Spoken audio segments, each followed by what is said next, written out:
to know who the good guys are and who the bad guys are, and it makes it easier for us to try to make sense of it. But Saudi Arabia, they're really not the good guys when it comes to American values.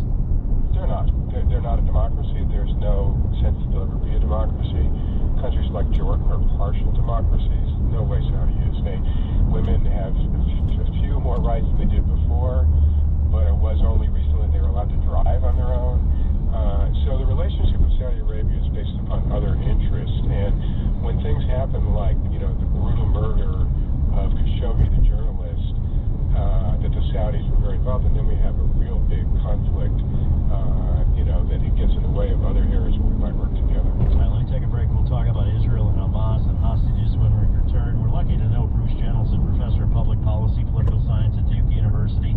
And again, I'll emphasize this, previously worked in the State Department and on the Middle East peace process, so he knows the comings and the goings, the ins and outs, the players and the context and so forth. We'll continue to talk about it when we come back. If you have any questions or comments, 504-260-1870-924. Tommy Tucker back in a flash, WWL. Bob is back. Bob Dylan brings his rough and rowdy ways to the Sanger Theater.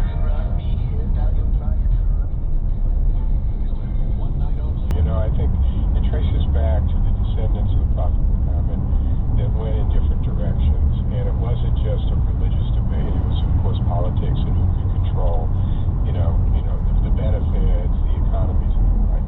And so in between Saudi Arabia, which is Sunni, and Iran, which is Shia, for a number of centuries, it wasn't that big a conflict, and it got more over the last 40, 50 years as both sides kind of radicalized. The Saudis got more radical in their own version of Islam, and then the Iranians did too. I will say that over the last year or two, Saudi Arabia and Iran restarted diplomatic relations. They've struck a couple deals to kind of not make peace with each other, but ratchet it down. And then it comes into a country like Yemen, like you're asking, where the Houthis, there is this religious difference, but it was also tribal and ethnic, in some ways like groups in our own society. You say ethnic, are you talking race, Bruce, or what? No, different version. Let's say ethnic, like the difference between, a Czech and a Slovak, right? Or a Pole, and, so not full race issues. And the Houthis were on the losing side. They lived in concentrated a particular mountainous area. They weren't getting the benefits. So it was a mix of this deep religious difference and basic politics, not just religion, but the mix of the two. This flies by so fast. The Houthis were the ones that killed the 3 Americans, correct? Yeah, in the naval attack. And that was in what country? That was in... Well, no, sorry, I'm not sure. The 3 Americans were killed by militias in Iraq that were Shia militias supported by Iran. They were killed there.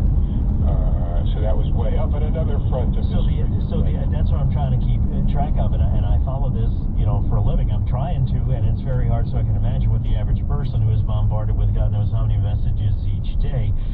So what led us to launch the attacks on the Houthis was what?